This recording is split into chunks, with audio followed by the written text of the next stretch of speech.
dinhi magsugod ang atong onward march to progress and prosperity. Dinhi magsugod ang pasidulong nato sa pagkabot sa bag-ong Pilipinas. Bag-ong Pilipinas kung diin moangat ang kinabuhi sa matag Pilipino, sugdan tana sa 20 pesos ang kilo sa bugas. Dako na tag savings ana. Busa pasalamatan nato. President Ferdinand Marcos Jr.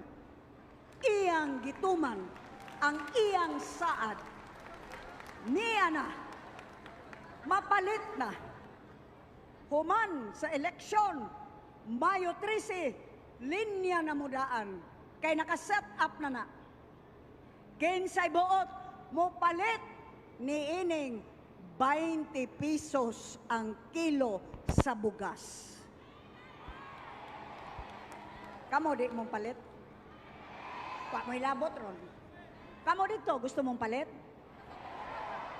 Anis. Ang diri dapit, palit mo? Ang diri. Kare. Kare na lang, wag yun mo tingog. Di mo palit, no? Kato dito. Mayo 13 ha? Mayor, pag-anda mong daghan. O guna-una, ha? Inigpalit ninyo. Kung tag 50 ka ni adto, 20 na karon. Daghan na mo mapalit, kutom na 10 kilos, ang 200 pesos, hinumdumi.